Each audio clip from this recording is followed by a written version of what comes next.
नमस्कार दोस्तों, मैं हूं जतिन और स्वागत है आपका जून डायरी टीवी पर। यहाँ हम सुनते और सुनाते हैं वो अनकही अनसुनी रहस्यमयी कहानियां जो हमारे आपके या आपके किसी करीबी के साथ घटित होती हैं। ये कहानियां हमारे सब्सक्राइबर्स हम तक पहुंचाते हैं अपनी असली पहचान छुपाकर। अगर आपके पास भी ऐसी कोई सच्ची घटना है तो आप उसे कमेंट में बता सकते हैं। हम आपकी कहानी को अपनी आवाज देंगे।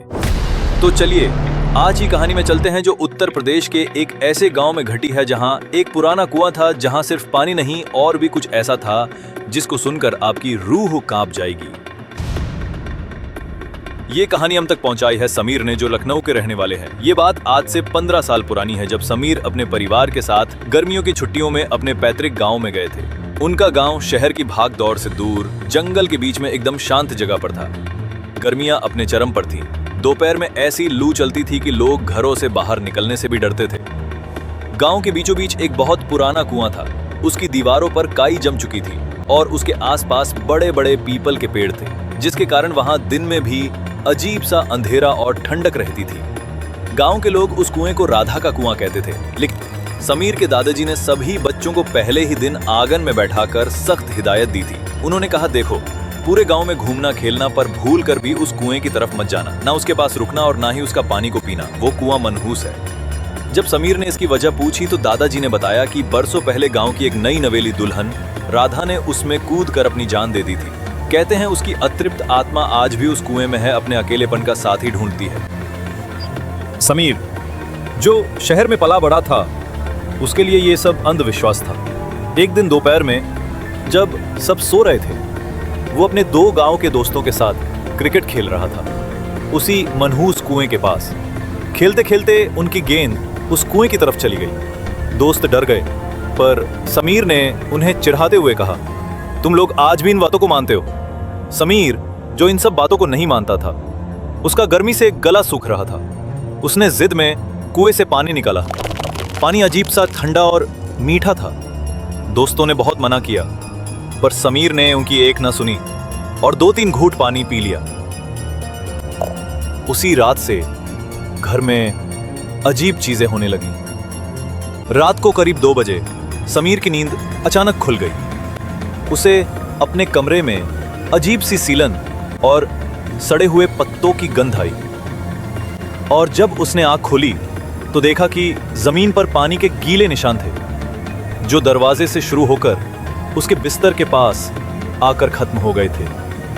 उसकी हिम्मत नहीं हुई कि वो बिस्तर से उतरकर देखे।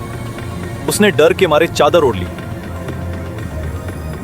अगली सुबह समीर की तबीयत बिगड़ने लगी। उसे हल्का बुखार था। वो बार बार पानी मांग रहा था, पर अजीब बात यह थी कि वो हर बार कुएं का पानी पीने की जिद कर रहा था। उसकी आंखें लाल रहने लगीं। दोपहर में वो अकेले कमरे के कोने में दीवार की तरफ घूरता रहता और धीरे धीरे हंसता। उस रात समीर को एक भयानक सपना आया। उसने देखा कि वो कुएं के अंदर गहरे पानी में डूब रहा है और लंबे लंबे बाल उसके पैरों से लिपटकर उसे नीचे खींचते जा रहे हैं। वो चीखता हुआ नींद से उठ गया। तीसरे दिन उसकी हालत और खराब हो गई। उसने खाना पीना छोड़ दिया। रात को हद हो गई। जब समीर नींद में चलते हुए घर से निकला और कुएं की तरफ जाने लगा, उसके दादाजी, जो उस पर नजर रखे हुए थे, ने सही समय पर देख लिया और उसे पकड़कर वापस लाए। समीर एक अजीब पतली आवाज में चीख रहा था, छोड़ो मुझे जाना है, वो बुला रही है, वो अकेली है।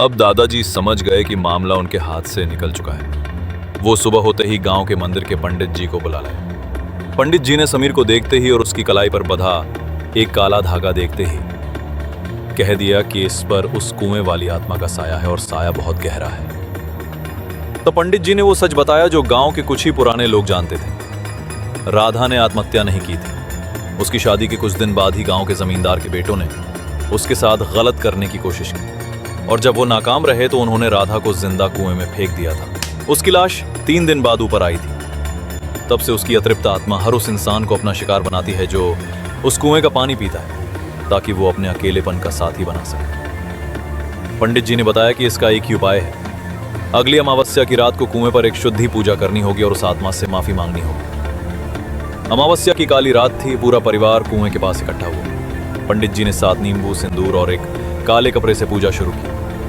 जैसे ही हवन में आग जलाई गई और मंत्र पढ़ने शुरू हुए, कुएं के अंदर से अजीब आवाजें आने लगी। पानी में तेज हलचल होने लगी। पानी कोई नीचे से ऊपर आने के लिए छटपटा रहा। आसपास के पेड़ों के पत्ते बिना हवा के जोर जोर से हिलने लगे। समीर जमीन पर तड़पने लगा। अचानक कुएं से एक औरत के सिसकने और फिर गुस्से में चिल्लाने की दिल दहलाने वाली आवाज आई। सबकी रूह कांप गई। पंडित जी ने आखिरी मंत्र पढ़ते हुए हवन की राख समीर पे डाली और एक नींबू काटकर उसका रस कुएं में निचोड़ दिया। अचानक सब कुछ एक पल में शांत हो गया। समीर बेहोश हो गया था। जब समीर को होश आया तो वो बिल्कुल ठीक था। उसे पिछले कुछ दिनों का कुछ भी ठीक से याद नहीं था, बस एक बुरा सपना जैसा। उस दिन के बाद गांव वालों ने मिलकर उस कुएं को हमेशा के लिए मिट्टी और पत्थरों से बंद कर दिया।